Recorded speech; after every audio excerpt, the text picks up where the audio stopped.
وہ تمام لوگ جو گزشتہ 20 سال میں پیدا ہوئے ہیں، جن میں میرے بچے اور میرے پوتے پوتیاں بھی شامل ہیں اور نواز صاحب، مجھے ان پر ایک لحاظ سے تو بہت فخر ہوتا ہے کہ وہ اس دور میں پیدا ہوئے ہیں جہاں ان کو وہ سب باتیں معلوم ہیں جو سقراط کو بھی معلوم نہیں تھی، جو افلاطون کو بھی جس کا پتہ نہیں تھا، شاید ایڈیسن اور آئنسٹائن کو بھی ان باتوں کا پتہ نہ ہو۔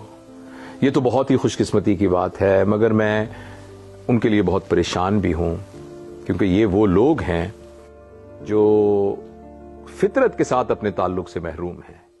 یہ وہ لوگ ہیں جن کا زیادہ وقت بند کمرے میں گزرتا ہے۔ اس بند کمرے میں کچھ بھی اصلی نہیں ہے، اس بند کمرے میں ہر چیز مصنوعی ہے۔ وہاں دن چڑھانے کے لیے جو سورج ہے وہ بھی بلبی کمکموں کی شکل کے اندر ہے۔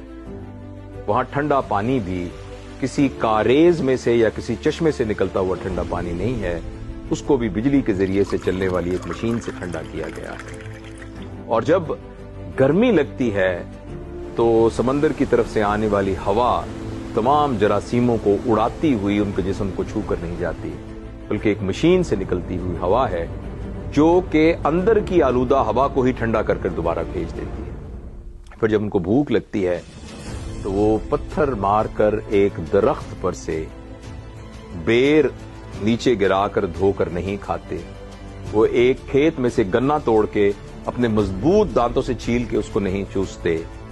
ان بیچاروں کو اس جدید مشینری کے ذریعے، جس کو موبائل فون کہتے ہیں، کسی کو آرڈر دینا پڑتا ہے اور پھر توے پر اور لکڑی کی چولہے میں پکے ہوئے کھانے کی بجائے 200 ڈگری سینٹی گریڈ پر جلے ہوئے گوشت کا ایک مصنوعی بنی ہوئی چٹنیوں کے ساتھ ملغوبہ ان کی پلیٹ میں آتا ہے، جس کو وہ شوق سے کھاتے ہیں۔ وہ شام کو جب ہوا چلنی شروع ہوتی ہے تو وہ بیچارے گھر کی چھت پر چھڑکاؤ کر کے ایک پنکھا لگا کر وہاں سونے کی بجائے ساری رات جاگتے رہتے ہیں۔ اور وہ تمام لوگ اتنے سوشل ہیں کہ برطانیہ میں، ناروے میں، امریکہ میں رہنے والے لوگوں کے ساتھ ان کی گفتگو اور ان کے میسیجز جاتے ہیں، لیکن وہ بیچارے ساتھ والے کمرے میں کراہتے ہوئے دادی اماں کی آواز نہیں سن سکتے۔ وہ اتنے سوشل ہیں کہ وہ پوری دنیا سے تعلق رکھتے ہیں، مگر ان کا یہ سوشل ہونا ان کو کھانے کی میز پر اکٹھا نہیں کر سکتا۔ یہ بہت بڑی بدقسمتی ہے۔ سائنس نے ایک اسٹڈی کی ہے جس کے مطابق آپ کا گھر جتنا بھی شاندار اور ماڈرن ہو، اس کے اندر کی فضا ہمیشہ باہر کی فضا سے 20 گنا زیادہ آلودہ ہوتی ہے۔ اس آلودہ فضا میں جب آج کا جدید انسان سانس لیتا ہے تو وہ سانس بھی آدھا سانس ہوتا ہے، جو اس کے پھیپھڑوں میں سے ہوا کو صحیح طریقے سے نہ پہنچا سکتا ہے نہ یہ وہاں سے نکال سکتا ہے۔ اور پھر جب وہ اس سارے پریشر میں تھک جاتا ہے تو پھر وہ سکون حاصل کرنے کے لیے پہاڑوں اور صحراؤں میں جانے کی بجائے ایک چھوٹی سی شیشی، ایک کاغذ کا ٹکڑا جس کے اندر لپٹے ہوئے کچھ منشیات، ان کا سہارا لینا شروع کر دیتا ہے۔ اور یہ جب اس کے اندر جاتی ہیں تو پھر اس کو دنیا اور مافیا سے بے خبر کر دیتی ہے۔ آج کا جدید انسان بہت تکلیف میں ہے اس لحاظ سے کہ وہ آسانیوں کو سکھ سمجھ رہا ہے، انفارمیشن کو وہ ریلیشن سمجھ رہا ہے۔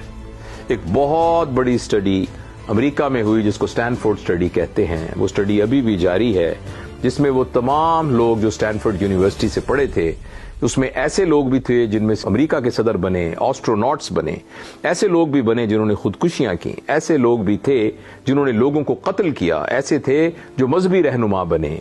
ان سب کو جب اسٹڈی کیا تو یہ فیصلہ ہوا کہ کوئی شخص کتنا خوش ہے اس کا تعلق اس بات سے نہیں تھا کہ اس کے پڑھائی کے گریڈ کیا تھے، اس کے پاس عہدہ کتنا تھا، اس کے پاس پیسے کتنے تھے۔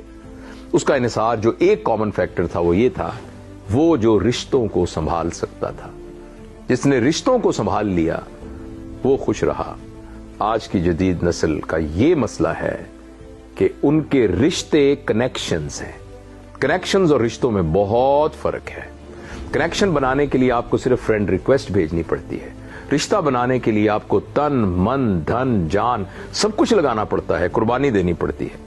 کنیکشن کو توڑنے کے لیے صرف انفرینڈ کرنا پڑتا ہے.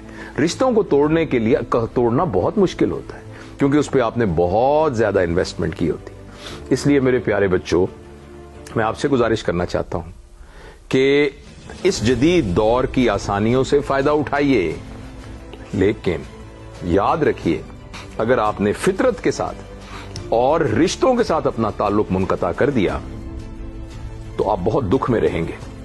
یاد رکھیے گا کہ جس طریقے سے آسانی اور سکھ ایک نہیں ہے، اسی طرح تکلیف اور دکھ بھی ایک نہیں ہے. ہو سکتا ہے کوئی شخص تکلیف میں ہو مگر سکھی ہو، اور ہو سکتا ہے کوئی شخص آسانی میں ہو مگر دکھی ہو. ہو سکتا ہے ایک شخص کے پاس دنیا کا سب سے مہنگا ایئر کنڈیشنر ہو مگر اس کو رات کو نیند نہ آتی ہو، اور ہو سکتا ہے کہ ایک شخص مکان کی چھت پر ایک بان کی چارپائی پہ سو رہا ہو لیکن اس کو بہت گہری نیند آتی ہو. اس خیال کو یاد رکھیے گا، اس کو کبھی مت بھولیے گا. جدید دور کے سارے فائدے حاصل کیجئے مگر جو اس کے مسائل ہیں ان کو اپنے اندر مت گھسنے دیجئے.